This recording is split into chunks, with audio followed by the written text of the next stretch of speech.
అమ్మల గన్నయమ్మ ముగురమ్మల మూల పుటమ్మ చాలా పెద్దమ్మ సురారులమ్మ కడుపారడి బుచ్చినయమ్మ తన్నులోనమ్మిన వేల్పుటమ్మల మనమ్ముల ఇండెడియమ్మ దుర్గమాయమ్మ కృపాబ్దిచ్యుత మహత్వ కవిత్వ పటుత్వ సంపదల్. అమ్మలందరికీ కూడా అమ్మ, ముగ్గురమ్మలందరికీ కూడా మూలమైనటువంటి అమ్మ, మన అందరి అమ్మల కంటే కూడా అధికురాలైనటువంటి అమ్మ. అసురులు అంటే దేవతల అమ్మ కడుపుకు చిచ్చుపెట్టినటువంటి అమ్మ, తన మనస్సులో నమ్ముకున్న దేవతల తల్లుల యొక్క మనసుల్లో నిలిచి ఉండేటువంటి అమ్మ, దయాజలనిధి అయిన ఓ అమ్మ, మా అమ్మ అయినటువంటి ఓ దుర్గా భవాని, నాకు మహత్వ కవిత్వ పటుత్వ సంపదలను ఇవ్వమ్మ అని చెప్పి పోతన గారు అమ్మవారిని విశేషంగా ప్రార్థించడం జరిగిందనమాట. ఈ శ్లోకం విజయవాడలోని కనకదుర్గ అమ్మవారి గుళ్ళో ఆ పైన కూడా ద్వారం పైన కూడా చెక్కబడి ఉంటుందన్నమాట ఈ శ్లోకాన్ని. ఇంకా మనం ఈరోజు ఏం చెప్పుకుంటామంటే విశేషంగా ఈ ధనుర్మాసం మార్గశీర్ష మాసంలో కాత్యాయని వ్రతం కూడా విశేషంగా ఆనాడు గోపికలు ఆచరించడం జరిగిందనమాట. ఇప్పుడు దానికి సంబంధించినటువంటి విశేషాలని మనం ఈనాటి వీడియోలో చెప్పుకుందాం. అసలు ఈ గోపికలు ఎవరు, దాని గురించి మనం మొదట తెలుసుకుందాం అనమాట. మనకు తెలుసు కదా, రామావతారం అయిపోయిన తర్వాత శ్రీకృష్ణ పరమాత్మ దుష్ట శిక్షణ శిష్టరక్షణ చేయడానికి దేవకి వసుదేవులకి పుత్రుడుగా జన్మించాడని చెప్పి, ఆ తర్వాత అతని మేనమామైనటువంటి కంసుడి యొక్క బారి నుండి రక్షించడానికి ఆయనే చెప్పాడు సలహా అనమాట కృష్ణ పరమాత్మ. ఈ వసుదేవుడు ఈ పుట్టినటువంటి కృష్ణ పరమాత్మను తీసుకొని యమునా దారింబంగా తీసుకెళ్ళి ఆ నందగోప వ్రజంలో ఉంచేసి అక్కడ పుట్టినటువంటి యశోదకి కలిగినటువంటి అమ్మాయిని తీసుకొచ్చి ఇక్కడ పండుకోబెడతాడు అని చెప్పి చెప్పుకున్నాం కదా.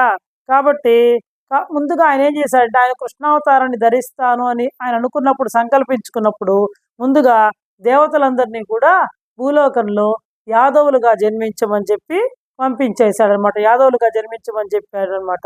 ఆ తర్వాత ఇంకా రామావతారంలో ఈ రామచంద్రుని యొక్క దివ్య సుందరమైనటువంటి ఆ మోహన రూపాన్ని మనం అసలు రామచంద్రుడు అంటే ఎంత ఆకర్షణీయంగా ఎంత సుందరంగా ఉంటాడంటే వంశామోహన రూపాయ పుణ్యశ్లోకాయ మంగళం అని కూడా మనం చెప్పుకుంటూ ఉంటాం. కాబట్టి ఆయన్ని ఆ రామచంద్రుడి యొక్క దివ్య సుందర మోహన సుందర విగ్రహాన్ని ఋషులందరూ కూడా ఆలింగనం చేసుకోవాలని వాళ్ళకి ప్రగాఢమైనటువంటి కోరిక ఉండేది అనమాట. వాళ్ళ కోరికను తీర్చడానికి వాళ్ళకి ఆ ఋషులందరూ కూడా ఈ కృష్ణావతారాల్లో గోపికలుగా జన్మించడం జరిగింది. అర్థమైంది కదండి. గోపికలు అంటే ఎవరు అంటే, రామావతారంలో ఎవరైతే ఋషులుగా ఉన్నారో వాళ్ళు ఆ దివ్య సుందరమైనటువంటి మోహన రూపాన్ని ప్రగాఢంగా కౌగిలించుకోవాలని కోరికతోటి, తపంతోటి, ఆర్తితోటి ఉన్నారో ఆ ఋషులందరూ కూడా ఈ కృష్ణావతారంలో నందవ్రజంలో గోపికలుగా జన్మించడం జరిగిందనమాట. కాబట్టి వాళ్ళు ఆ గోపికలందరూ కూడా ఎప్పుడు కూడా వాళ్ళ ధ్యాస అంతా ఎలా ఉంటుందంటే ఆ శ్రీకృష్ణ పరమాత్మ మీదే ఉంటుందండి వాళ్ళ ధ్యాస. వాళ్ళు పడుకున్నా, లేచినా, తిన్నా, ఏ పని చేసినా కూడా వాళ్ళు ఎప్పుడు కూడా ఆ శ్రీకృష్ణ పరమాత్మ యొక్క గీతాలతోటి పాడుకుంటూ రాత్రింబౌళ్ళు తేడా లేకుండా వాళ్ళు ఆ శ్రీకృష్ణ పరమాత్మనే ప్రార్థిస్తూ ఉంటారనమాట. ఈ విధంగా ఒకానొక సమయంలో మామూలుగా ఋతువులు వస్తూ ఉంటాయి కదా, అదేవిధంగా ఈ హేమంత ఋతువు కూడా వచ్చింది. మనకు తెలుసు, మార్గశిర పుష్యమాసములు హేమంత ఋతువు అంటే మనకి ఎక్కువగా చలి ఎక్కువగా ఉంటుంది, విపరీతంగా ఉంటుంది. అదేవిధంగా కాలం మారుతూ ఉంటుంది కదా. అదేవిధంగా ఈ నందగోపంలో కూడా ఉండేటువంటి గోపికలందరూ కూడా ఎప్పుడు ఆ శ్రీకృష్ణ పరమాత్మ ధ్యాసలో ఉంటారు. ఇక ఒకసారి వాళ్ళకి హేమంత ఋతువు అనేటువంటిది ఆ కాలం వచ్చిందనమాట. హేమంత ఋతువు వచ్చేటువంటి కాలం వచ్చింది. వాళ్ళు ఏం చేశారు అంటే, ఎప్పుడూ కూడా వాళ్ళ మనసులో ఆ శ్రీకృష్ణ పరమాత్మనే భర్తగా పొందాలి, పతిగా పొందాలి అని చెప్పి అనుకొని వాళ్ళు ఒక వ్రతం చేయాలి అనుకున్నారు. అదేం వ్రతము అంటే కాత్యాయని దేవి యొక్క వ్రతం అనమాట. కాబట్టి వాళ్ళు ఏం చేశారు, ఈ మార్గశీర్ష మాసంలో హేమంత ఋతువులో చలి ఎక్కువగా ఉంటుంది కదా, అయినా సరే వాళ్ళందరూ కూడా వేకువజామునే లేచి అక్కడికి సమీపంలో ఉండేటువంటి ఆ కాళింది నదిలో స్నానం చేసి వాళ్ళు ఏం చేసేవాళ్ళు, ఇసుకతోటి ఒక అమ్మవారి లాగా ఒక దేవీమూర్తిని తయారు చేసి దాన్ని పరిమళ సుగంధ పుష్పాలతోటి అలంకరించి ధూపదీప నైవేద్యాలతోటి ఆ అమ్మవారిని అంటే ఇసుకతో చేసినటువంటి అమ్మవారిని ఆరాధించి తర్వాత నైవేద్యం పెట్టి తర్వాత ఆ ప్రసాదాన్ని అంతా కూడా వీళ్ళు ఆరగించి ఆ తర్వాత ఇళ్ళకి చేరుతూ ఉండేవాళ్ళు అనమాట. ఈ విధంగా ఈ మార్గశీర్ష మాసంలో, ఈ ధనుర్మాసంలో నెల రోజులు కూడా వాళ్ళు కాత్యాయని వ్రతం చేయాలి. ఈ విధంగా అక్కడ నదిలో స్నానం చేయడం, ఇసుకతో అమ్మవారు చేయడం, పూజించేటువంటి వాళ్ళు అనమాట. కాత్యాయని వ్రతాన్ని చేసి ఆ తర్వాత నైవేద్యం పెట్టి ఆ నైవేద్యాన్ని తిని ఇళ్ళకి వెళ్ళిపోయేవాళ్ళు. వాళ్ళు స్నానం చేసేటప్పుడు కూడా ఎప్పుడు కూడా వాళ్ళు ఆ శ్రీకృష్ణ యొక్క నామగానాన్నే చేసేటువంటి వాళ్ళు అనమాట. ఇంకా వాళ్ళు కాత్యాయని వ్రతం కదా వాళ్ళు చేసేటువంటిది. వాళ్ళు కాత్యాయని అమ్మవారిని ఏ విధంగా ఉపాసించే వాళ్ళంటే, కాత్యాయని మహామాయే మహాయోగిన్యధీశ్వరి నందగోపసుతం దేవి పతిమ్మే కురుతే నమః. అంటే ఏందంటే వాళ్ళు, అమ్మా ఓ అధిష్టాన దేవత, ఓ అధీశ్వరి, అమ్మా మేము, ఓ పరమేశ్వరి, మేము నీకు నమస్కరిస్తున్నాను. మాకు ఆ నందగోప కుమారుని, ఆ కృష్ణ పరమాత్మని మాకు పతిగా భర్తగా అనుగ్రహించు అని చెప్పి వాళ్ళు కాత్యాయని దేవిని ప్రార్థిస్తూ కాత్యాయని వ్రతం చేస్తూ ఉండేవాళ్ళు అనమాట. సరే, ఒకరోజు వీళ్ళందరూ ఆ గోపకన్యలందరూ ఉంటారు కదా, వాళ్ళందరూ కూడా ఏం చేశారంటే చెట్టా పట్టాలు వేసుకొని ఆ కృష్ణుడి యొక్క గీతాలు పాడుకుంటూ వయ్యారంగా నడుస్తూ ఒక ఆ యమునా నది తీరాన్ని చేరుకున్నారనమాట. చేరుకొని ఏం చేశారంటే, ఎవ్వరు లేనటువంటి ఒక నిర్జనమైనటువంటి ఒక స్థలాన్ని చూసుకొని ఆ స్థలంలో వాళ్ళు ఏం చేశారంటే వాళ్ళ యొక్క చీరలన్నింటినీ కూడా అక్కడ వదిలిపెట్టేసి ఆ పక్కన ఉండేటువంటి నదిలోకి ప్రవేశించి వాళ్ళు జలకాలు ఆడుతూ ఉన్నారు. ఎందుకంటే మంచి వయసులో ఉన్నారు వాళ్ళందరూ కూడా. ఉరకలేస్తూ ఉత్సాహం, యవ్వనం ఉరకలేస్తుంటే వాళ్ళు ఆనంద క్రీడల్లో తేడిపోతూ వాళ్ళు జలకాలు ఆడుతున్నారు అనమాట.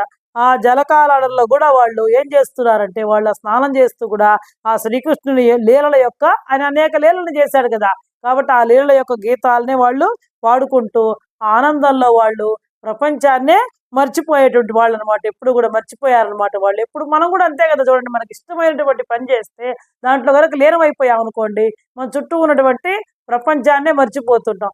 అదేవిధంగా వాళ్ళు కూడా ఆ కృష్ణ పరమాత్మ యొక్క లీలల్ని స్మరించుకుంటూ పాడుకుంటూ ఆ జలకాలు ఆడుకుంటూ ఆనందంలో వాళ్ళు తమ చుట్టుపక్కల ఏం జరుగుతుందో తెలియనంతగా మర్చిపోయారనమాట. బాహ్య ప్రపంచాన్ని మర్చిపోయారనమాట.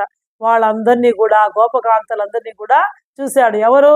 ఈ నలనయ్య, మన కృష్ణ పరమాత్మ అనమాట. వాళ్ళు ఎందుకంటే వాళ్ళు ఎలా స్నానం చేస్తున్నారంటే చీరలన్నింటినీ కూడా అక్కడ ఎవరు లేరని చెప్పి ఆ నిర్జన ప్రదేశంలో వదిలేసి స్నానం చేస్తున్నారు. వాళ్ళు నగ్నంగా బట్టలు లేకుండా స్నానం చేయడాన్ని చూశాడనమాట కృష్ణ పరమాత్మ. అది చాలా అపచారం అని చెప్పి ఆయనకు తెలుసు అనమాట, కృష్ణ పరమాత్మకు తెలుసు. కాబట్టి మనం కూడా ఇక్కడ ఒక విషయాన్ని నేర్చుకోవాలి. మనం కూడా ఏంది అంటే, ఎప్పుడైనా సరే మనం నదికి కానీ సముద్రానికి కానీ వెళ్ళేటప్పుడు బట్టలు విప్పేసి నగ్నంగా స్నానం చేయకూడదు. మన ఇంట్లోనే చక్కగా స్నానం చేసి శుచి అయినటువంటి వస్త్రాలను కట్టుకొని అప్పుడు మాత్రమే మనం నదికి కానీ సముద్రానికి వెళ్ళి ఒక 3 మునకలు మాత్రమే వెయ్యాలి. అంతేగాని నగ్నంగా స్నానం చేయకూడదు. ఇది గోపికల ద్వారా కృష్ణ పరమాత్మ మనందరికీ కూడా బోధించాడనమాట. మనం కూడా నేర్చుకోవాలి. కాబట్టి వాళ్ళు ఆ విధంగా నగ్నంగా స్నానం చేయడం అనేటువంటిది అపచారం అని చెప్పి ఆయన గ్రహించాడనమాట. కాబట్టి దానికి తగిలినటువంటి, మనం ఏదైనా తప్పు చేసామనుకోండి, దానికి పరిహారం చేసుకోవాలి కదా ఎవరమైనా సరే. కాబట్టి దానికి తగినటువంటి ప్రాయశ్చిత్తాన్ని చేసుకోకపోతే వాళ్ళు వ్రతం చేస్తున్నారు కదా. ఏం వ్రతం చేస్తున్నారని చెప్పాను? కాత్యాయని వ్రతం చేస్తున్నారని చెప్పాను కదా. కాబట్టి ఆ కాత్యాయని వ్రతం యొక్క ఫలం వాళ్ళకు దక్కదు అని చెప్పి ఆయన తెలుసుకున్నాడు అనమాట. కాకపోతే పాపం ఆ గోపకాంతలకు ఈ విషయం తెలియదు. ఈ విధంగా నగ్నంగా స్నానం చేయకూడదు, చేసినందువల్ల మనం అమ్మవారికి అపచారం చేసినట్టు అవుతుంది, దీనివల్ల మనకి కాత్యాయని వ్రతం యొక్క ఫలం దక్కదు అనేటువంటి విషయం వాళ్ళకి తెలియదు. కానీ తెలిసినటువంటి కృష్ణ పరమాత్మ వాళ్ళకి వాళ్ళ తప్పు తెలియజెప్పాలనుకున్నాడు అనమాట. కాబట్టి ఆయన ఏం చేశాడంటే, వాళ్ళందరినీ, ఆయన యొక్క స్నేహితులు ఉన్నాడు కదా, తన కృష్ణ పరమాత్మ యొక్క స్నేహితులు ఉంటారు కదా, వాళ్ళందరినీ యాదవులు చుట్టుపక్కల పొదల చాటులో ఉండమని చెప్పాడు అనమాట. ఆయన ఏం చేశాడు, తను చాటుగా మెల్లగా అక్కడికి వెళ్ళి, వాళ్ళు అన్ని బట్టలన్నింటినీ అక్కడ పెట్టారు కదా, వాళ్ళ యొక్క చీరల్ని, అవన్నిటిని కూడా తీసుకొని ఆ చీరలని తీసుకొని పక్కన ఒక చెట్టు ఉంటే ఆ చెట్టు మీద ఎక్కి కూర్చున్నాడు అనమాట. ఎప్పుడైతే ఆ స్వామివారి యొక్క పాద స్పర్శతో ఆ చెట్టు యొక్క జన్మ కూడా తరించిపోయింది. మనం అంత ముందర కూడా కార్తీక పురాణంలో కూడా చెప్పుకున్నాం. వాళ్ళు దీపం పెట్టడానికని కార్తీక పౌర్ణమి రోజు ఆకాశ దీపం పెట్టాలని ఒక స్తంభాన్ని తీసుకొచ్చి స్తంభాన్ని పాతి దీపం పెట్టంగానే ఆ స్తంభంలో ఒక మనిషి బయటకు వచ్చాడు అని చెప్పి, అంటే చెట్లు ఇవి కూడా పునీతం అవుతాయన్నమాట. కాబట్టి అందులో పరమాత్మని యొక్క పాద స్పర్శ తగిలిందంటే ఆ చెట్టు యొక్క జన్మ కూడా తరించింది కదండి. కాబట్టి ఈ గోపికలు ఏం చేశారంటే, ఆయన వాళ్ళందరూ వస్త్రాలను తీసుకొని ఆ చేతిలో పట్టుకొని ఆ చెట్టు మీద కూర్చున్నాడు అనమాట. పాపం ఈ లోపల ఈ గోపికలు ఏం చేశారు, స్నానం చేసి వచ్చారు. ఎక్కడ వాళ్ళ యొక్క వస్త్రాలు వాళ్ళు ఆ గట్టు మీదనే పెట్టారనమాట. కానీ ఎక్కడ కనపడలేదనమాట. కనపడకపోయేటప్పటికి అయ్యో మళ్ళీ ఎవరైనా చూస్తారేమో అని చెప్పి మళ్ళా వాళ్ళు నీటిలోకి ప్రవేశించారనమాట. నీటిలోకి వెళ్ళిపోయి మళ్ళా కళ్ళతో ఎక్కడున్నాయా అని చెప్పి ఈ చుట్టుపక్కలంతా కూడా చూడడం మొదలు పెట్టారనమాట. అప్పుడు పాపం వాళ్ళ వెతుకులాడ చూసి పరమాత్మ కదండి, మనం కష్టపడితే ఆయన చూడగలడా, అందులో గోపకాంతలు ఎప్పుడూ నిరంతరం కూడా ఆయన యొక్క నామస్మరణ చేసినట్టు వాళ్ళు పాపం ఆయనకి వాళ్ళ మీద జాలి కలిగి దయ కలిగి ఆ చెట్టు మీద నుంచి ఆ కృష్ణ పరమాత్మ ఈ విధంగా అన్నాడనమాట.